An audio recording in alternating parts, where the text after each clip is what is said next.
Michael Miller sat quietly at the family dinner table while everyone enjoyed their Sunday meal.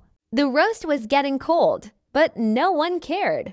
Instead, the entire family focused on criticizing him. His father looked at him with disappointment. A bank teller, Michael? We paid for 4 years at Stanford Business School, and this is what you became.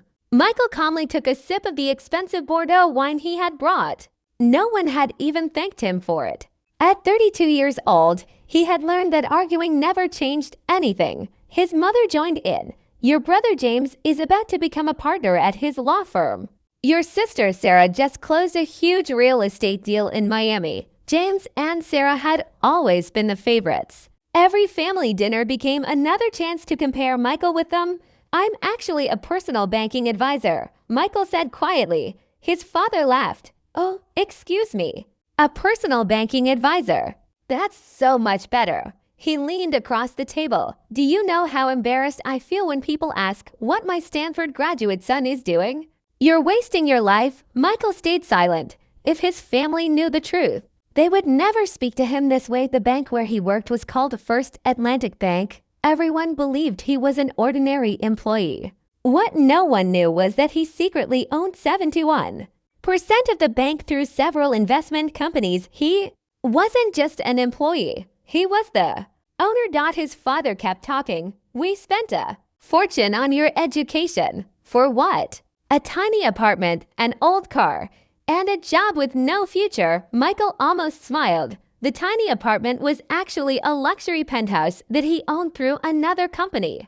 The old car was simply part of the image he wanted people to believe. His mother shook her head. At least James and Sarah have ambition. Michael remembered a meeting from the previous week. James believed he was close to becoming a partner at his law firm. What James didn't know was that Michael had quietly bought the entire law firm 6 months earlier. The partners had already told Michael that James wasn't even close to partnership. His father continued. You never dream big.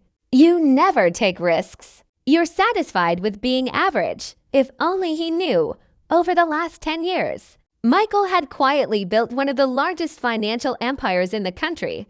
He controlled 17 banks, several investment companies, real estate firms, and many other businesses. Nobody in his family had the slightest idea. Finally, Michael stood. I should get going. His mother frowned. We're not finished. I think we are. He picked up his coat. His father laughed, running away again. Just like always, Michael stopped at the front door. You might want to keep your phone close tomorrow. Everyone looked confused. I hear banks are very strict about loan applications. Without another word, he left. That evening, Michael drove to his real office on the top floor of a downtown skyscraper. His parents had recently applied for a $2 million loan to save their struggling manufacturing company. The application was waiting on his desk without approval. The company would fail within months. His phone rang. It was James. You left dinner pretty fast, James said cheerfully. Did I miss another speech about your successful legal career? Michael asked. James laughed awkwardly. Dad's just worried about you. Michael looked at another report lying beside the loan application. It showed that James had secretly borrowed hundreds of thousands of dollars from the law firm to cover gambling debts. Of course, James didn't know the firm now belonged to Michael. How's the partnership coming? Michael asked. It's going well. I'm sure it is. Michael smiled. By the way, didn't your firm do some legal work for First Atlantic Bank a few years ago? James hesitated. Double quotes. Yes. Why? No reason. Michael ended the call. He looked out across the city lights. Tomorrow, everything would change. For 10 years, he had hidden behind the image of an ordinary banker.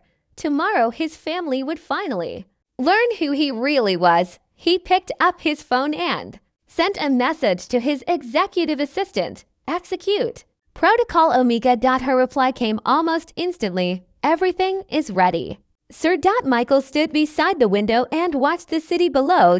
In less than 24 hours, The people who had called him a disappointment would discover that the quiet son ignored had been controlling their financial future all along.